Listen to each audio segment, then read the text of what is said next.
I didn't notice him standing just outside the kitchen, not until it was far too late. Not until the words had already slipped from my lips. Not until the sound of the front door closing echoed behind him, and he disappeared from my life without a single word. Hi, I'm Natalie. I want to share the story of how I destroyed the most precious relationship I ever had. All because I couldn't let go of the past. It began like any other quiet Saturday. My best friend Claire had stopped by for coffee and a bit of gossip. We were leaning against the kitchen counter chatting about work, her new boyfriend, and eventually, Jake. My boyfriend of 2 years. Jake was, or rather had been, the kind of man who makes life feel lighter. Calm, dependable, genuinely kind. The kind of man who remembered my coffee order, massaged my shoulders without being asked, and even folded my laundry because he was doing it anyway. Everything about him screamed love and stability. But here's the dark truth. My heart wasn't fully his. Adam's name kept lingering in my thoughts. My ex. The man who had shattered me 3 years ago. He cheated, disappeared, returned, and left me broken once again. Toxic, messy, unforgettable. Yet, for reasons I couldn't explain, I never completely let go. Jake knew about Adam. Yes, I had never hidden him entirely. But he didn't know how much of my mind and heart Adam still occupied. He didn't know about the nights I scrolled through Adam's social media when sleep wouldn't come. He didn't know about the playlist of songs that still pulled me back to him. He had no idea I sometimes imagined how different life would be if Adam had stayed. That day, Claire asked casually, "Do you see yourself marrying Jake someday?" I laughed.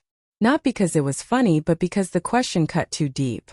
I took a long sip of coffee and said, selfishly, recklessly, "I don't think I'll ever love him the way I loved Adam." Claire froze. "Wait, what?" I shrugged, unable to stop the words. "Jake is incredible. Truly. But the fire I had with Adam, that was something else. It was messy, chaotic, alive. I don't feel that with Jake." What I didn't know was that Jake had come home early. He'd parked quietly, walked inside quietly, and had stood there in the hallway, just out of sight, long enough to hear everything. He didn't shout. He didn't confront me. He didn't ask for clarification. He simply left. Quietly. Completely. I didn't notice at first. Only when his keys were gone, the shoes he always left by the door vanished, and the croissants from our favorite bakery still sat untouched in his car. That's when the truth hit me. He had heard. I called him immediately. Straight to voicemail. I sent text after text, first casual, then desperate. "Where are you? Can we talk? Please come home." Nothing. Claire stayed with me that night. She tried to reassure me. Maybe he hadn't caught it all. Maybe he just needed space. But deep down I knew. The next morning my phone buzzed with a single 5-word message. "I heard you. I'm done." No pleading. No anger. No explanation. Just finality. I crumbled. I couldn't eat, couldn't sleep. I replayed the moment in the kitchen endlessly, searching for a version where I hadn't said it. But there wasn't one. Because I had said it. And in that moment I had believed it. Days dragged on. Jake didn't return. And honestly, I couldn't blame him. But something shifted inside me after he left. Adam, the memories I had clung to, the chaotic nights, the passionate fights, the fleeting euphoria. All of it suddenly felt hollow. Like rereading a childhood favorite book, only to realize it wasn't so magical after all. Adam had been my obsession. Jake had been my salvation. And I had pushed him away.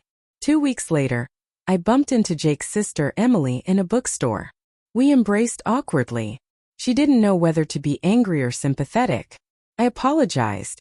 I told her I missed him. That I had ruined everything.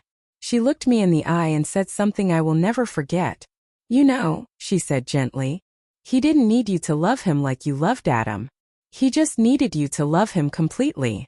Her words pierced me. Jake had always given me everything, and I had handed him leftovers. I decided to write him a letter. Handwritten. No text, no email.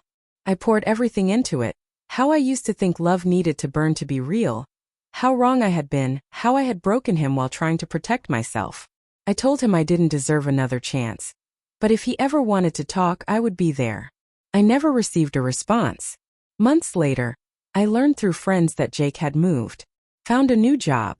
A new city. A new life with someone who made him laugh, challenged him, and loved him with all her heart. And me? I'm learning to live with the silence I caused. I go on dates cautiously.